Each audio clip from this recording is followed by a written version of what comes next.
So we're going to have a presentation on a flexible, inclusive approach to CEFR alignment. And for that presentation, we're going to hear from Dr Elaine Boyd, Mary Grennan and Thom Kiddle. Dr Boyd has been involved in English language assessment design and quality standards for over 30 years, working for a range of international exam organisations, including Cambridge Assessment, Pearson, the British Council, Trinity College London and Oxford University Press. She's also authored several publications and course books for a range of age groups from leading international publishers, and has been a visiting professor at Universitat Politècnica de Valencia, supporting the development of an EMI framework, and is currently an associate lecturer on MA TESOL programmes at the Institute of Education, UCL, London. Mary Grennan joined QQI in October 2021 as Head of International Education, following a number of years as Director of International House Galway, which she founded. Her previous role as Academic Director at International House Dublin also saw her appointment as an Inspector for International House World Organisation and evaluation and accreditation of quality language services. During this period, she also set up a CELTA centre at IH, trained as a CELTA and DELTA tutor, and then became an assessor. Thom Kiddle is Director of Norwich Institute for Language Education, where he's worked since 2011. He's worked in Portugal, the UK, Australia and Thailand in language teaching, teacher training and language assessment. He's a master's degree in language testing from Lancaster University and the Cambridge Delta, and his role at his current university involves strategic and organisational management, training and consultancy in a range of areas. He's also the chair of the EAQALS, I'm sure there's a proper way to say these acronyms, Board of Trustees, Treasurer and Founding Director of the Association for Quality Education and Training Online, and a member of the British Council for English Language Advisory Group. So I'm going to invite the three speakers. They'll take charge of the session, and if there's time, we will have opportunity for questions at the end. Thank you.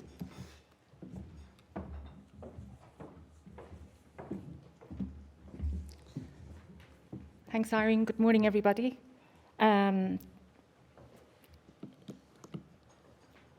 We're going to talk very, very quickly about TrustEd Ireland, which is very related to the work we've been doing for the last number of years. So TrustEd Ireland is a new QA scheme, and it's designed to protect international learners. I'm going to give a little bit of background, very little, to TrustEd Ireland, and one requirement of the scheme, which is the alignment of English language programmes to the Common European Framework of Reference for Languages, the CEFR. And then Elaine and Thom will talk about the supports offered to providers during their alignment project development. So TrustEd Ireland is aimed at higher education and English language education providers and their international student protection. The scheme is underpinned and it's supported by Irish government departments, our own department that we work with very closely, the Department of Further and Higher Education, Research, Innovation and Science, the Department of Justice, it's linked to the immigration regime, and also authorised providers, and the scheme and the brand will be supported and promoted by the state agency Enterprise Ireland, Education in Ireland. So TrustEd Ireland will attest to the quality of ELE and HE providers, their programmes, their qualifications. It'll further support international recognition of providers and further identify Ireland as a study destination internationally. You've been hearing a lot about the NFQ, the National Framework of Qualifications, this morning. This is something that's relevant to what we've been developing, because a statutory relationship with QQI is a very significant development for the ELE sector, for the English language education sector. But it's very, very different to the tertiary providers that QQI normally work with. So HE and FET programmes lead to awards that are included within the National Framework of Qualifications, the NFQ. However, ELE, the sector, the programmes is very different. Programmes can last any length of time. There can be intake every Monday, and not all programmes lead to awards. Therefore, this framework, the NFQ, doesn't really suit ELE as the context in Ireland. And for these reasons, among others, the decision was taken by QQI to use a CEFR as a framework for language programmes, for English language programmes. Here's a visual representation of the CEFR. So for those of you who don't know much about it, A1 is the beginner level, right up to C2 proficiency level. So why would we select the CEFR? Well, it's the most recognised framework globally, and it's used by institutions, immigration offices, departments of education, employers globally, and it's very accepted and respected by learners and by providers. It's a significant part of the Trusted Ireland authorisation for providers who will be required to demonstrate alignment of their programmes. So the sector in Ireland is very, very diverse, and when we were thinking about the needs of the sector, we looked at different and engaged with lots of different providers around the country. There's large organisations in cities, very, very small centres in rural areas, and all types of providers in between. Very, very different types of learners, from a summer school programme for an Italian 14-year-old from Milan up to a long-term programme for a student hoping to access a programme of higher education, so a higher stakes programme. So it's also great diversity in terms of alignment with the CEFR, from very close to very little and in between. So we decided that some support was needed for providers to help them meet this new requirement. As you can imagine, the development of the Trusted Ireland scheme has taken a bit of time. Many of you know how long it's taken. The scheme has been discussed and planned for a number of years, and our own work at the International Education Division, QQI, began with our colleagues in different areas of the development of the scheme just over 3 years ago.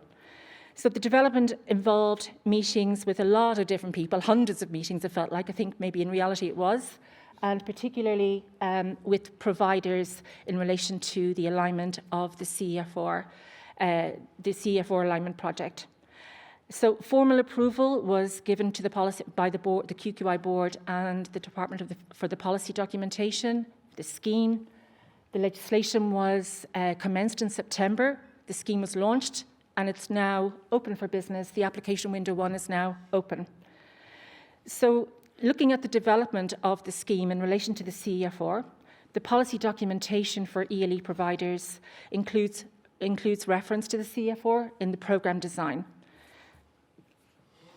The QA guidelines for English language education providers also has a section on programme design with reference to CEFR alignment, and it's also linked to other parts of the QA guidelines, including CPD for teachers and for other staff members. The QA guidelines also have an annex with guidelines on alignment, which Elaine is now going to talk about.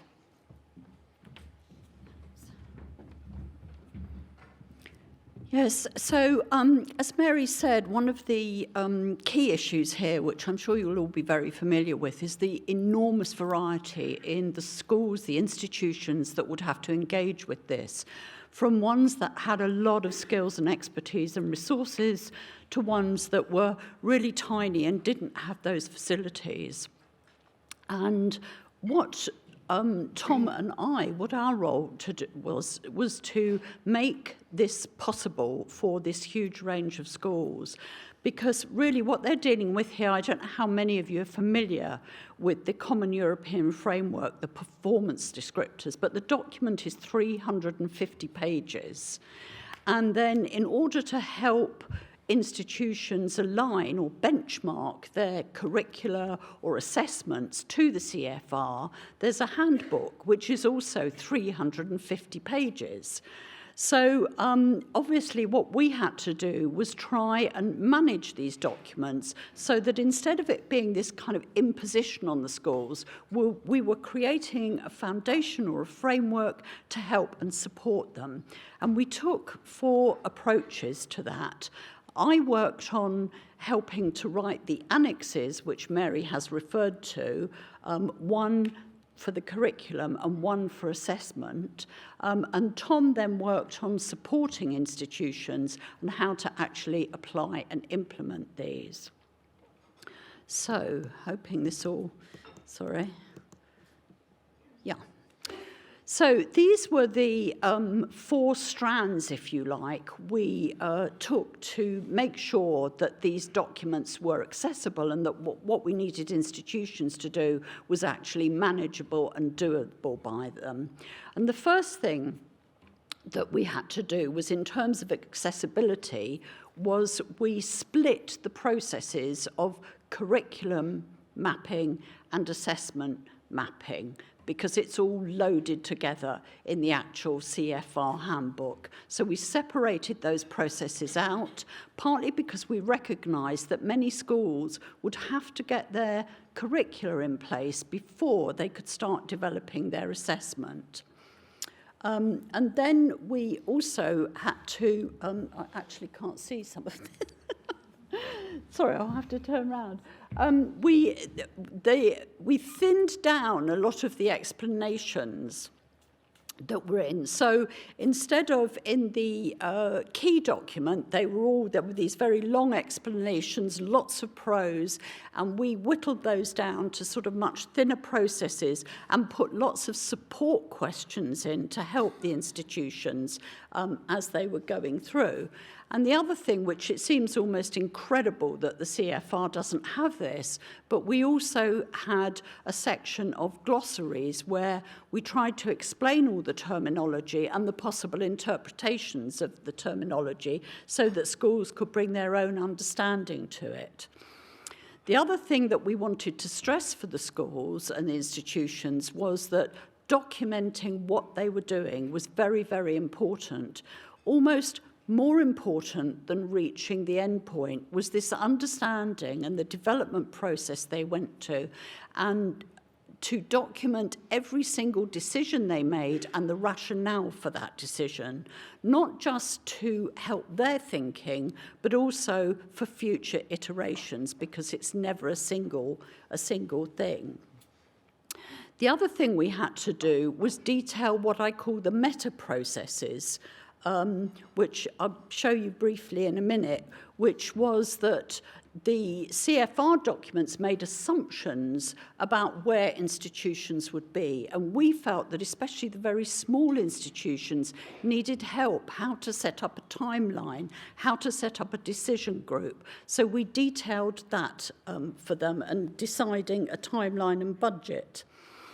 And then, of course, recognising, as we've said all along, that there would be probably significant limitations in a variety of strands of this process, we tried to help institutions understand how they could compensate for these limitations. So, for example, if they didn't have an in-house expert in assessment, could they contract one or borrow one for someone else, or what other resources could they look at to help them?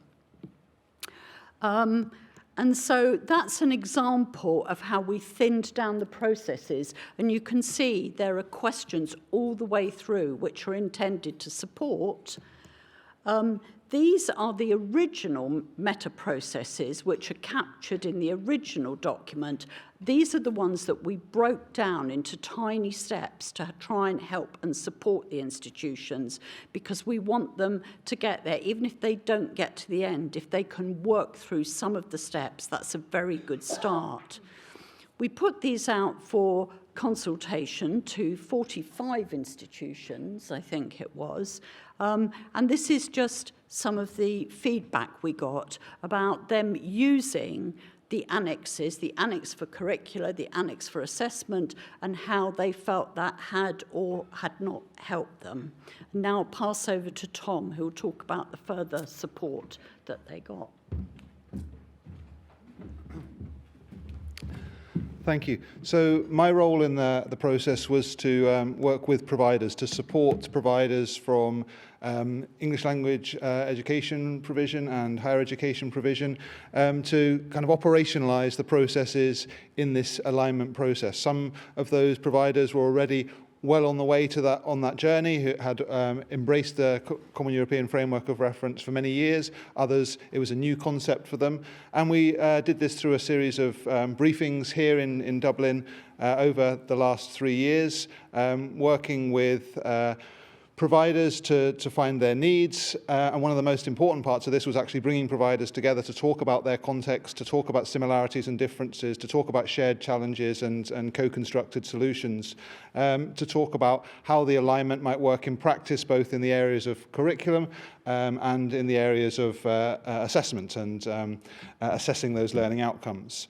Some of the things we really focused in on was the importance of keeping those project diaries, to keep records of those decisions in the decision group making process, to use the CEFR handbook and particularly the guidelines that Elaine had worked on, to take principled decisions on whether the alignment process was kind of retrofitting an existing syllabus and assessment system onto the CEFR, or beginning with the CEFR as the base point for a priori alignment, how to use syllabus templates and rationales for recording decisions, thinking about the different aspects of language use and therefore language learning. And there are some kind of essential underlying beliefs within the CEFR about how language is used and how languages are learnt, which apply across languages, not just to English. And really embracing those principles is fundamental to an alignment process with the CEFR. But that's obviously context specific, and particularly when you're working with younger learners, when you're working in the area of English for specific purposes or English for academic purposes, those contexts change and the needs and the focuses of the alignment also change. And also trying to bring into those briefings some of the case studies of providers who are already using the CEFR and already had their curricula and assessment aligned, and bringing an awareness of the resources that are out there for the CEFR generally, but also specific projects which have looked at English language and its relation to the CEFR, particularly in terms of how to address grammatical, lexical, phonological issues, which are part of many ELE providers' syllabus, but not directly referenced for English within the CEFR itself. As Elaine showed, we looked at the surveys from the providers, and I just want to pick out a few things here. One of the really important aspects that came out as positive of the briefings was the discussions with colleagues, the working groups that were formed and the sharing of those challenges and solutions. The fact that there wasn't a one-size-fits-all approach, that each institution had quite a lot of autonomy, but with that autonomy, the responsibility to make their own decisions on curricula. And that's reassuring for schools, not to feel they're being shoehorned into a particular model, but have the right and the responsibility to align with what's right for their particular student group, for their particular model of provision. And the CEFR fits in with this. This is a framework of reference, not a prescriptive guide. And so using the CEFR, adapting the performance descriptors, choosing the scales that are appropriate for your provision, expanding beyond that to write your own supplementary descriptors where appropriate, and creating time and space. I was talking to a representative of one of the providers this morning, and when you're in your own workplace, you're getting constant distractions, you're always being asked to do other things, but so providing the space within these briefing meetings to actually think, reflect, work together, and look at practical starting points for what documentation do we need, what are our first, second and third steps. We then looked at some of the challenges in this process, and one of the biggest challenges was who to assign responsibility to within a provider, and the challenges that emerge from putting too much responsibility onto a single person rather than a decision group that leaves people adrift when that single resource goes, and actually trying to get from the theoretical principles of the CEFR into the practical application were some of the challenges that were reported, even from the overall positivity of the surveys. We also supported the briefings with a wealth of resources that were all tailored to the emerging needs of the participants and the providers, a repository that continues as accessible to all providers across Ireland, and followed that up with online Q&A events to see what the emerging needs were and how we might support those and how we might answer those frequently asked questions and common sticking points. In terms of providing the feedback on this, it was essential to see this process as not something that's one time completed, done, filed away, but you need to bring new people into the team. You need to look around for external expertise, potentially, or external resources. And there are a number of resources which were key and a constant source of reference for the providers in putting their curriculum and their assessment documentation together. The biggest challenges, and I think these were not unpredictable from the start, but time and budget when you're embarking on a new scheme and a new set of alignment principles were critical. Keeping the institution, the provider's provision implemented, but also updated, and keeping staff on board initially, but then that repeated training as new people join the team. Making sure this actually does meet students' expectations and students' needs, and tailoring to keep the unique selling points of different providers, different student groups, different lengths of programs, different program focuses, were all these aspects that were needed to be considered by providers to personalise, to contextualise, to tailor this alignment process for themselves. We've got a few resources for you to take away. The QR code is a kind of a poster presentation of everything we've talked about today, and then the QQI link for more detail on the whole programme. Thank you very much.